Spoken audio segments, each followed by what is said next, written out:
Bom, nós falamos que o processo de agrupamento consiste em encontrar similaridades e dissimilaridades entre objetos, considerando apenas o vetor de características dele.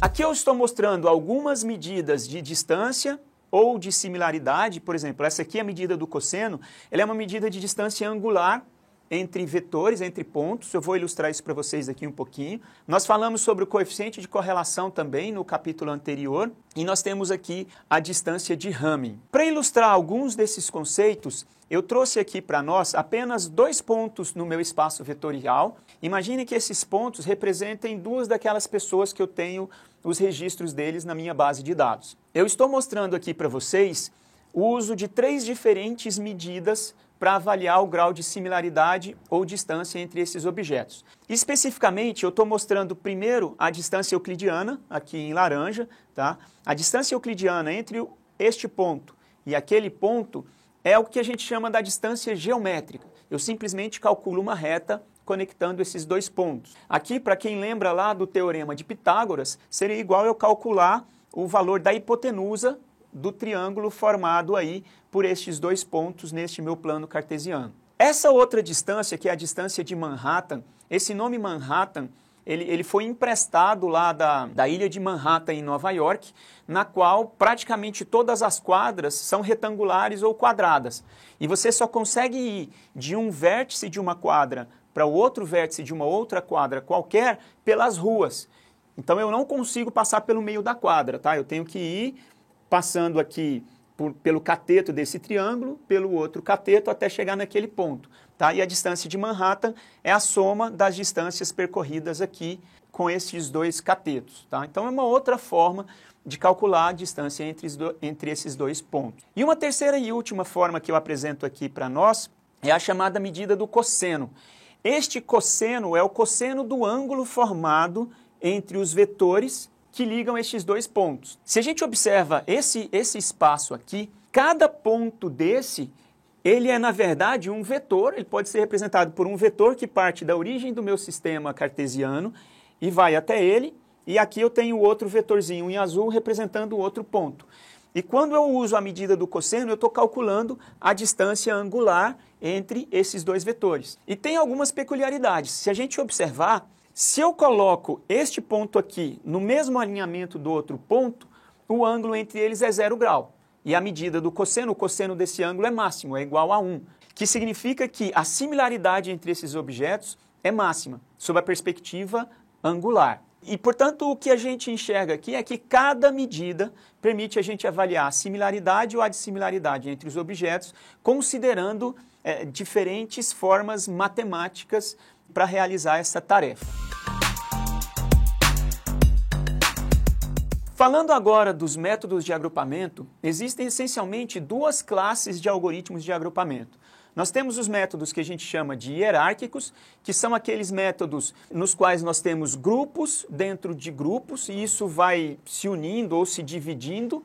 Então eu tenho os aglomerativos que vão unindo os grupos até chegar num grupo maior que tem todos os objetos dentro dele, ou um método divisivo, que parte de todos os objetos pertencentes ao mesmo grupo e vai dividindo isso em subgrupos conforme a tarefa de agrupamento, o processo de agrupamento evolui. Nos métodos particionais, a gente separa os objetos em grupos que podem ser disjuntos, né? Nesse caso, a gente está falando de um método particional exclusivo, que significa dizer, olha, um objeto só pertence a um determinado grupo. Ou não exclusivo, que significa dizer que um objeto pode pertencer a mais de um grupo simultaneamente. E aqui a gente pode dar um exemplo. A gente pode pegar uma pessoa, um aluno de um curso de uma universidade, e esse aluno ele pode ser tanto um aluno de computação ou de jornalismo, quanto um jogador de esporte, de futebol, por exemplo. No método exclusivo, você vai categorizá-lo em um único grupo. No outro método, você vai dizer, olha, ele é aluno de um determinado curso, mas também é jogador de um determinado esporte. E você pode aí atribuir, por exemplo, uma certa pertinência desse objeto a cada um dos grupos. Bom, até aqui nós falamos de formas, de medidas para se calcular similaridade ou distância entre objetos e falamos também sobre os tipos de métodos de agrupamento de dados. Agora, nós vamos falar o seguinte, uma vez que eu encontrei os grupos de objetos, eu particionei a minha base de dados, como que eu represento esses grupos? Tem diferentes maneiras. A primeira maneira que eu mostro aqui para vocês é quando eu faço uma segmentação da base, no sentido que eu determino subgrupos de objeto e eu represento cada subgrupo desse por um vetor que eu chamo de protótipo. Esse protótipo, se ele representa o centro de massa do grupo, a gente chama ele de centroide. Há casos em que o protótipo representante do grupo é um objeto do próprio grupo. Se esse protótipo for um objeto do próprio grupo, eu chamo ele de medoide. Portanto, o protótipo é um vetor que representa todo um grupo de objetos. Pode ser que eu tenha um grupo que possua mais de um protótipo. Então, eu teria mais de um protótipo, por exemplo, mais de um centroide representando aquele grupo. Depende muito de quantos protótipos você escolheu para o seu algoritmo. Uma das características importantes do processo de agrupamento é que, na maioria dos casos, eu não sei quantos grupos existem na base a priori. Então, eu preciso fazer testes com diferentes valores de números de grupos para saber qual que é o número real de grupos que existe nessa base. Uma segunda forma de representar os agrupamentos é utilizando uma técnica baseada em grafos.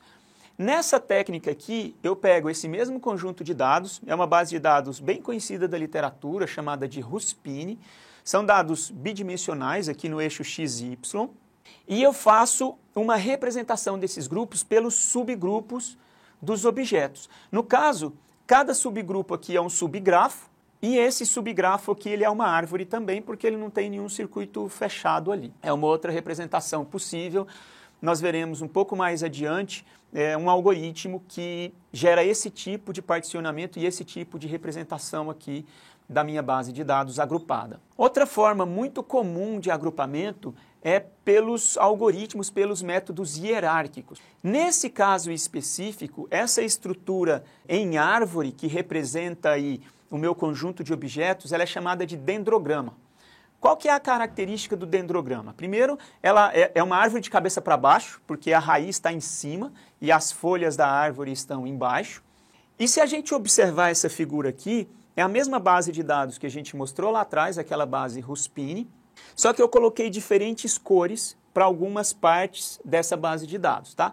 Então o que a gente percebe é o seguinte, aqui eu tenho 1, 2, 3, 4, 5 objetos, nesse grupo verde, que eu tenho 2, 5, 6, 7, 8 objetos no grupo vermelho e assim por diante. Eu posso pegar essa árvore aqui e fazer corte nela em diferentes alturas. Se eu fizer um corte nessa árvore aproximadamente nesse ponto aqui, ó, nesse ponto, eu vou separar essa árvore em dois grandes grupos. O grupo composto pelos objetos que estão aqui nessa parte verde e vermelha, e um outro grupo composto pelos objetos que estão na parte, esse azul ciano, né? E o roxo aqui daquele lado, lá na extremidade direita. Se eu desço um pouquinho mais esse corte, se eu cortar esse dendrograma aqui, eu já encontro 3 grupos. Este grupo aqui, o ciano e o roxo. E se eu cortar um pouquinho mais embaixo, aqui, por exemplo, eu já encontro 4 grupos, tá?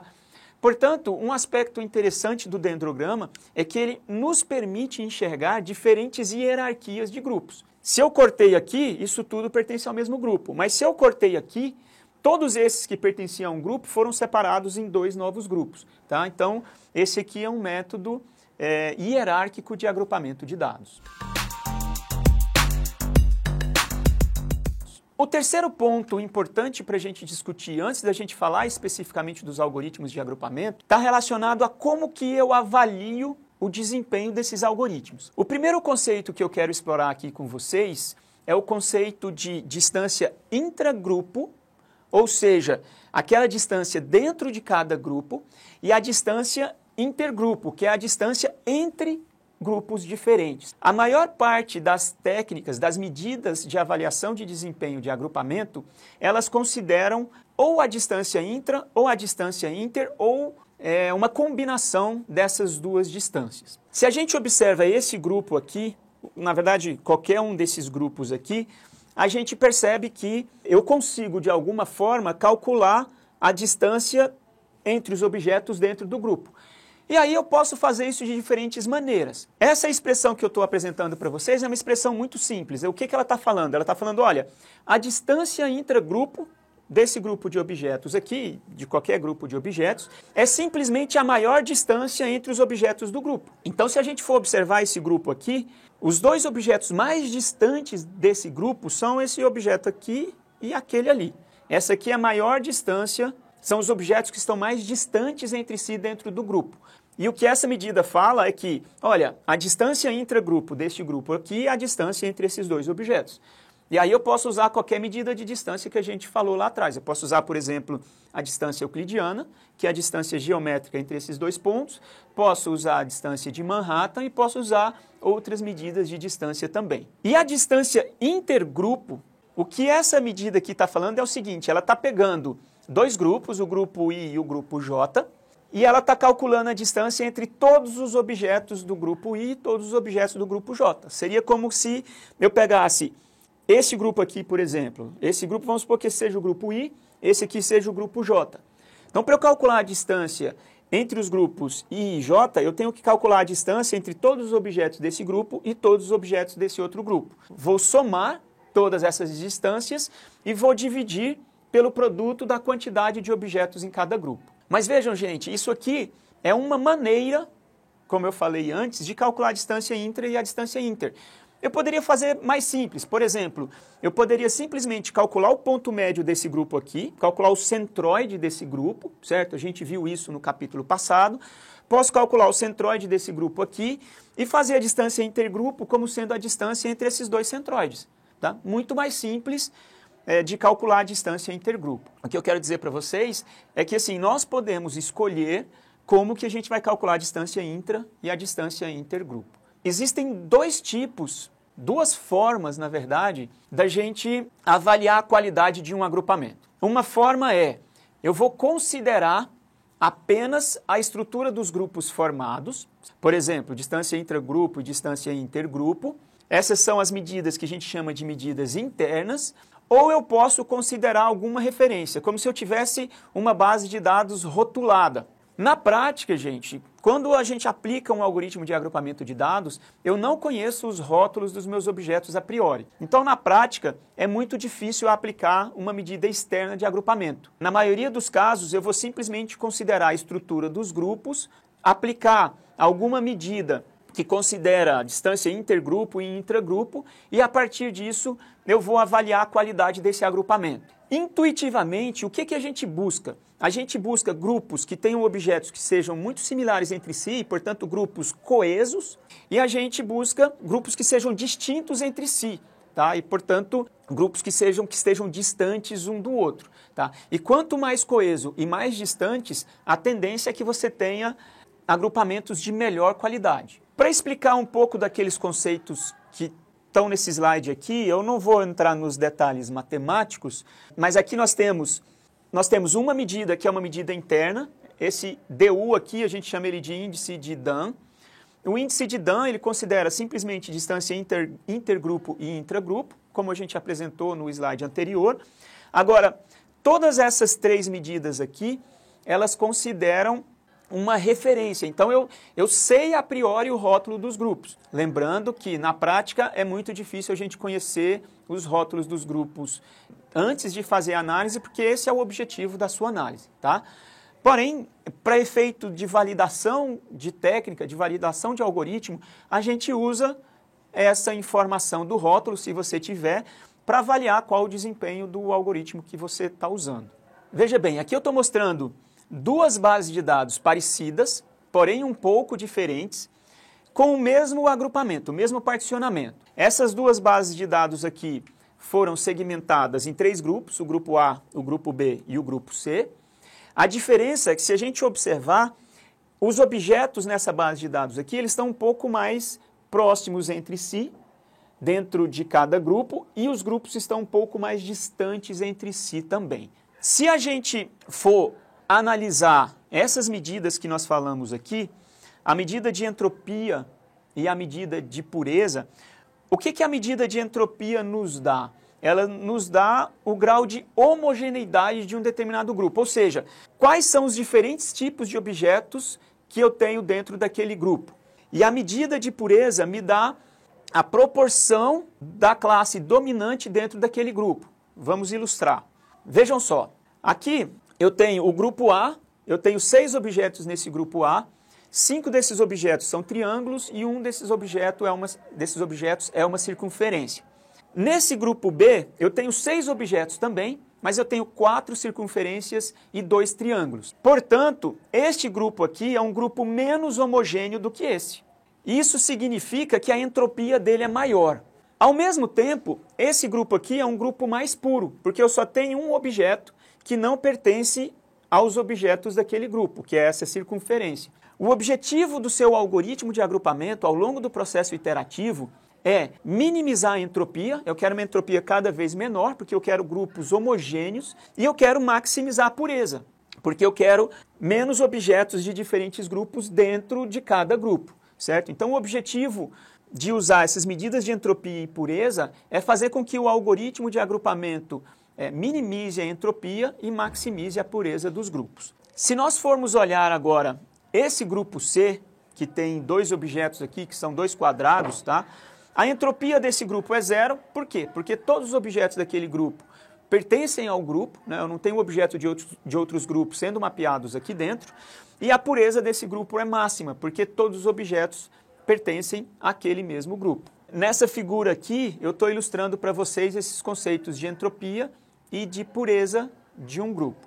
Na figura 2, eu estou falando para vocês aqui sobre a medida da silhueta, e estou comparando a silhueta deste grupo com a silhueta desse grupo aqui.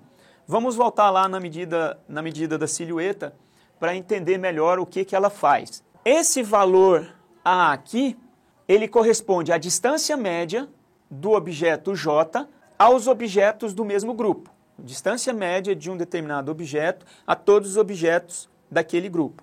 E esse valor B de J, ele corresponde à menor distância média do objeto J do grupo J aos objetos dos outros grupos. Portanto, gente, esse A é uma forma de calcular a distância intragrupo e esse B é uma forma de calcular a distância intergrupo.